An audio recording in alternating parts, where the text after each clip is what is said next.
Bienvenue sur le podcast d'Ayam Hello Nicolas, mon podcast dans lequel je partage mes réflexions sur les relations et sur le développement personnel. Comme toujours, j'ai tiré au sort l'une de mes pensées pour moi-même et la pensée de l'épisode est la suivante. Vivre sa meilleure vie demande en premier lieu de faire des choix difficiles et de tenir bon jusqu'à ce que les choses s'améliorent. Avant d'aller plus loin, je t'invite à te mettre dans de bonnes conditions pour écouter au mieux ce qui suit. J'ai tellement à dire sur cette pensée, tellement de choses qui traversent mon esprit. Il y a les jeunes qui, on va dire, démarrent leur vie d'adulte, auront certainement un aperçu de ce qui pourrait leur arriver plus tard et ceux qui ont déjà bien entamé une belle expérience de vie comprendront et auront certainement déjà vécu ce que je m'apprête à dire. En fait, quand on arrive à justement à cette phase d'adulte où on commence à avoir des responsabilités, des obligations de payer, et cetera, obligations de travailler, la vie commence à aller un peu à s'accélérer, à aller à 100 à l'heure. On est un peu tiraillé par tout ce qu'on doit faire, toutes nos tâches et ces tâches deviennent de plus en plus, oppressantes, quand bien même c'est aussi, quelque chose de formidable lorsqu'on devient parent. Et pendant ce processus-là, on a parfois tendance à un peu s'oublier, sachant que lorsqu'on se construit aussi, à travers nos modèles qui sont nos parents, notre entourage, nos amis et parfois ce qu'on dit vouloir de la vie, transpire un peu de ces différentes interactions, ces différentes choses-là et qu'on finit par, se découvrir, avec l'expérience et avec la maturité qu'après avoir vécu un certain nombre de choses. Et finalement, on se rend compte que les choix d'hier ne correspondent pas vraiment à ce qu'on peut vouloir à l'intérieur de nous. Et c'est notamment cette petite voix qui finit par un jour nous le rappeler, qu'on n'est pas à la bonne place, qu'en fait de compte, tout ce qu'on a fait hier, c'était peut-être le projet d'autres personnes, par exemple, telles que nos parents, qui nous auraient balisé un chemin qui, pour eux, aurait été le meilleur pour nous, alors que nous, à l'intérieur, après avoir vécu, certain nombre, d'expériences, avoir pris, eu des prises de conscience, on se rend compte que c'était pas vraiment ça qu'on voulait. Et donc le truc, c'est qu'on se retrouve confronté ou emprisonné dans une situation et l'idée après qu'on se dit, c'est qu'on commence à s'imaginer dans notre tête ce que pourrait être ou en tout cas ce qu'on aurait voulu vivre. Et quand il y a là justement ces distorsions, ces désalignements avec notre vie réelle, c'est là que peut parfois entrer la dépression. Et souvent, parce qu'on le connaît plus ou moins, hein, on va parler de crise de quarantaine, où on finit par se découvrir, on finit par avoir suffisamment de recul sur la vie, on a vécu pas mal d'expériences, on a certainement peut-être été en couple ou pas, on a peut-être été, dû aller à l'étranger, faire, de multiples boulots ou un boulot, sur une longue durée. Tout un tas de choses qu'on a découvert ou aussi on s'est découvert et on se rend compte que non, là, il y a quelque chose qui doit s'arrêter parce que je suis plus aligné avec ce que je vis. Et tu vois, tu arrives à un stade où tu te dis: «Voilà, moi, ma meilleure vie, c'est ça». Et le truc, c'est que quand tu te dis que toi, ta meilleure vie, c'est ça, tu es confronté à un choix. Soit tu choisis la facilité et donc tu restes dans ce que tu connais, hein, et que tu essayes d'avancer tant bien que mal en étant tiraillé ici et là par cette petite voix interne parce que tu rêves dans ta tête et ce que tu vis et que finalement tu choisis une lente souffrance en fait, une souffrance habitude dont tu as l'habitude ou soit tu te dis: «Ah allez, je prends le choix le plus dur, c'est de briser mes accords pour ensuite avoir la vie que je veux». Et quand je parle de briser des accords, je prends cette façon de dire les choses, j'illustre les choses de cette façon parce que j'ai été, profondément marqué par la lecture du livre Les 4 accords Toltec de Don Miguel Ruiz, où les 4 accords sont de mémoire une parole impeccable, ne pas supposer, ne rien prendre personnellement et faire de son mieux. Et en fait, il dit que parfois on se retrouve embourbé dans notre vie, je le dis trivialement, hein, comme ça, embourbé dans notre vie, on a de multiples accords, on doit faire ci, ça, on doit tel type obligation et autres, ce qui fait on ne s'y retrouve plus. Et le fait de récupérer un peu d'oxygène, de se retrouver soi-même, c'est notamment de briser les accords. Après, il y a des accords beaucoup plus difficiles que d'autres à briser, mais ce qui est important, c'est que le fait de briser ces accords nous permettront ensuite à aller vers plus d'épanouissement, plus de bien-être, une meilleure santé mentale, pour le dire ainsi. Et quand tu brises ces accords, comme je le disais, il y a parfois des choix difficiles et c'est justement là où, certains choisissent entre guillemets, pas de la facilité parce que ça a l'apparence, on peut dire que c'est un choix facile de rester dans ses habitudes, mais c'est pas un choix facile parce que c'est un choix qui nous coûte au quotidien. Ça peut nous coûter en santé et cetera, là je parle après je peux parler de sommeil, de dépression ou autre, tu vois? Mais ou soit on fait les choses, on prend le chemin le plus compliqué, mais qui va nous permettre ensuite de trouver une meilleure situation. Et pour ça, j'ai un exemple pour que tu puisses bien comprendre mes propos. En fait, moi, mon but dans mon podcast, c'est d'abord de partager mes réflexions, mais aussi d'arriver à illustrer et trouver des allégories, des choses pour que tu puisses bien comprendre et que je puisse être en mesure de bien traduire ma pensée pour qu'on puisse bien s'entendre. Et en fait, tu peux prendre l'exemple de l'avion.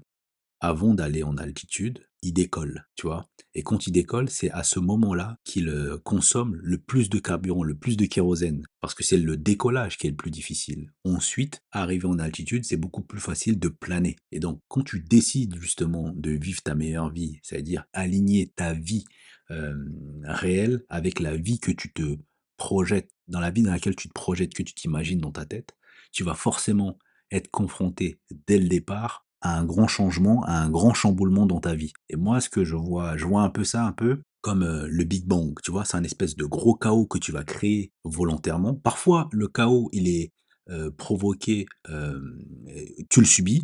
Admettons, tout se passe bien dans ta vie, et comme par hasard, la boîte dans laquelle tu bosses, elle coule, et donc ça t'oblige à changer. Tu n'as plus les mêmes revenus, tu plus d'emploi, ça peut potentiellement fragiliser ton couple. Donc là, tu subis les choses et tu es obligé de changer, essayer de te retrouver, de renaître à ta façon.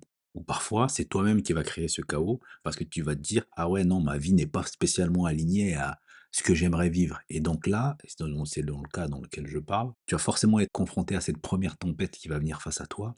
Le but, et c'est ce que je dis dans ma pensée, c'est de tenir bon jusqu'à ce que les choses s'améliorent. Pourquoi? Comme je le disais pour l'avion, c'est que c'est au début que ça va être compliqué. Et souvent, c'est là que on perd beaucoup de monde. Parce que quand les premières difficultés arrivent, un renouveau, sachant que quand avant on avait une vie plus ou moins bien établie et qu'on doit tout changer, on peut tout perdre littéralement. On peut être amené à changer d'environnement, on peut être amené à perdre beaucoup d'argent, on peut être amené à perdre des amis, des proches, des connaissances, et cetera. Donc il y a un vrai chaos qui doit s'organiser. Mais pourquoi? Parce qu'un peu comme le Big Bang, en fait, il faut qu'il y ait un vrai chaos pour qu'ensuite des choses puissent se réorganiser et repartir sur quelque chose de mieux. Et donc finalement, quand toi, tu vas décider de vivre ta meilleure vie, tout de suite en premier lieu, tu vas devoir faire des choix difficiles et de tenir bon. C'est vraiment ça l'image que j'avais en tête lorsque j'ai écrit cette pensée et que je te partage dans mon podcast pour ce moment de réflexion. C'est que vivre sa meilleure vie, ça implique forcément cela. Moi, je l'ai vécu à mon échelle, où j'ai délibérément décidé de briser mes accords pour aller vers quelque chose qui me correspondait plus, dans lequel je pouvais un peu plus m'épanouir, être beaucoup plus heureux, et ça m'a coûté, et j'ai perdu beaucoup de plumes. On peut se dire que, est-ce que je fais le bon choix? Est-ce que je fais le mauvais choix? Avec le recul, avec tout ce que tu auras vécu, si tu dois retourner à la case de départ, c'est comme si je te disais, tu recommences ta vie avec toutes les connaissances que tu as aujourd'hui. Bah forcément, tu n'auras pas eu le même parcours. Mais la vérité, c'est qu'il n'y a rien à regretter. Pourquoi? Parce qu'au départ, tu n'avais pas l'info. Et aujourd'hui, 1 an, 2 ans, 3 ans après avoir pris cette décision, ce que tu sais, bah, tu l'as appris parce que tu as vécu finalement. Mais en fait, il n'y a pas de mauvaise décision ou de regret à avoir par rapport à ça. C'est juste de décider, de faire de son mieux et de se dire que la vie est unique, et comme la vie est unique et qu'il faut la vivre pleinement, il faut faire des choses avec lesquelles on est en accord. Même malgré la difficulté, malgré l'adversité d'être confronté à certaines choses, le fait d'avoir un why, un pourquoi, cette petite voix qui t'a parlé, susurré à l'oreille pendant des années: «Ah, t'es pas spécialement à ta place, il faudrait que tu fasses ceci», et c'est aussi cette voix-là qui va t'aider. Parce que lorsque tu vas être confronté aux difficultés, ton ego, cette voix-là va te dire: «On le fait pour ça en vaut la peine. Tiens bon jusqu'au bout, jusqu'à ce que les choses s'améliorent», et c'est finalement ça qui va t'aider à traverser cette période de tempête. Et pourquoi je le dis? Parce que je le partage, parce qu'en échangeant avec beaucoup de personnes qui ont eu aussi à faire des choix difficiles, l'une des choses qu'elles regrettent, entre guillemets, hein, c'est de ne pas avoir su avant que ça allait être aussi difficile. C'est-à-dire que quand tu prends une décision. Par exemple, j'avais discuté avec un de mes amis qui, pour prendre juste l'exemple, décidait de se séparer de sa partenaire et je lui avais dit de bien réfléchir à ce qui l'attendra après. Parce que c'est pas une décision qu'on prend au pied levé, tu comprends? Et donc c'est de la même façon, l'idée c'est de dire que tu veux vivre ta meilleure vie? OK, il y a pas de problème. Sache que au début, c'est la tempête et pour ça, il faut que tu sois prêt psychologiquement et il faut que tu le veuilles vraiment de changer et accéder à cette nouvelle vie parce que tu vas perdre beaucoup de choses en chemin. Tu vas gagner beaucoup après, mais avant, tu vas d'abord perdre tes plumes. C'est comme, cette histoire de chrysalide et de chenille en papillon, en fait. C'est qu'avant de devenir ce beau papillon, bah, tu vas avoir une période de chrysalide, je crois que c'est comme ça qu'on dit. Tu vas te congeler, tu vas te comprimer et tu vas passer un bon moment de mutation qui peut être plus ou moins agréable avant d'être ce beau papillon. Ben en fait, c'est exactement la même chose. C'est que pour vivre sa meilleure vie, ça demande en premier lieu de faire des choix difficiles et ces choix difficiles vont forcément t'amener à te confronter à la tempête pour que les choses s'améliorent à un moment, pour que l'avion puisse décoller. Tu vas devoir brûler, brûler, brûler, brûler beaucoup de carburant, perdre beaucoup de choses, mettre sur la table, briser de nombreux accords pour arriver ensuite à ce que tu veux. Et ça, il faut en être conscient. C'est une réflexion que je te partage parce que je pense qu'il est important que les gens le sachent et il est aussi important de le dire. Pourquoi? Parce que peut-être que au moment où tu me parles, soit tu t'apprêtes à prendre une grande décision dans ta vie, soit tu es en train de la vivre actuellement et c'est simplement on va dire un ami qui te dit de tiens bon parce que après les choses vont s'améliorer. Mais il faut que tu tiennes bon. Le truc c'est quoi? C'est que finalement, il faut jamais abandonner. Pourquoi? Parce qu'on ne sait jamais à quel point on est près du but. Tu sais, il y a cette image où tu as une personne qui cherche l'or, qui cherche un trésor, qui creuse, qui creuse, qui creuse, qui creuse, et qui, à 1 mètre, voire 2 mètres du butin, finit par s'arrêter par découragement. Et qu'une personne vienne après, creuse 2 mètres, et finisse par trouver l'or. Et toi, si tu es spectateur de cette scène-là, tu finiras par te dire: «Mais pourquoi j'ai pas continué?» Et donc c'est là toute l'importance de ne jamais abandonner, de continuer, continuer, continuer et il y a que la mort limite qui doivent t'arrêter. Parce que tu ne sais jamais à quel point tu es près du but. Tu peux être là à galérer pendant 2 ans, 3 ans, il y en a beaucoup. En plus, il y a des histoires d'entrepreneurs, en veux-tu, en voilà maintenant sur YouTube que tu peux découvrir. Où tu vois des personnes qui ont galéré pendant 2 ans, 3 ans à faire décoller leur entreprise et que c'est après ces 2 ans ou 3 ans que ça a fonctionné. Mais si ces personnes s'étaient arrêtées au bout d'1 an, bah, elles n'auraient jamais découvert qu'elles auraient fini par réussir, en fait. Donc, c'est exactement ça qu'il faut, comprendre, qu'il faut entendre dans ce que je dis et c'est le message que j'essayais de fixer à travers cette pensée lorsque je l'ai écrite et que j'ai décidé moi-même de vivre ma meilleure vie et pour être très honnête, ça a pas été facile tout le temps, même très peu, mais on finit après, un dur combat par voir des éclaircies et tu vois, quand tu es dans un tunnel dans lequel, tu es dans l'obscurité totale et qu'en avançant, en avançant, en ayant toujours en tête de te dire que tu fais ça pour quelque chose qui en vaut la peine, parce que ta vie est unique, parce que c'est important pour toi, c'est important d'être aligné avec, tes pensées aligner tes pensées à ta vie réelle et que tu finis par avancer et voir commencer à avoir quelques éclaircies, tu t'imagines déjà que le soleil approche. Donc c'est ça aussi, arriver à ce moment-là d'obscurité totale où, à un moment tu vois ces premières lueurs et que tu finis par entrevoir une petite lumière au fond, tu te dis: «Ah ouais, je m'y rapproche petit à petit». C'est là aussi, ça va aussi te donner de la force de continuer, tu vois?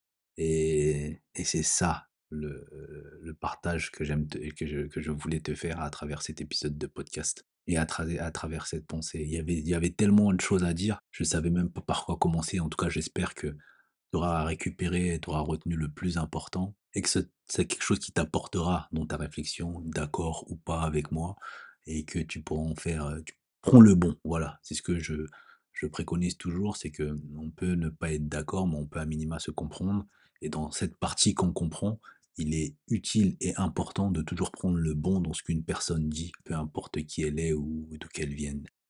Voilà, j'espère que tu auras apprécié ce moment. J'ai donné mon meilleur comme habituellement. N'hésite pas à partager le podcast avec ceux qui pourraient également l'apprécier et puis on se retrouve au prochain épisode de I Am Hello Nicolas et je te laisse sur cette pensée. Vivre sa meilleure vie demande en premier lieu de faire des choix difficiles et de tenir bon jusqu'à ce que les choses s'améliorent. Allez, ciao, c'était Nicolas. Merci d'avoir écouté cet épisode d'Ayam Hello Nicolas. J'espère que cette plongée dans l'une de mes pensées t'a offert un éclairage nouveau, un peu d'inspiration ou un moment de pause dans ta journée. Si tu as apprécié cet épisode, like, commente, abonne-toi et surtout, partage le podcast avec ceux qui pourraient également l'apprécier. On se retrouve sur Instagram si tu souhaites poursuivre la discussion et je te donne rendez-vous très bientôt pour un nouveau voyage à travers mes mots. C'était Nicolas. Ciao!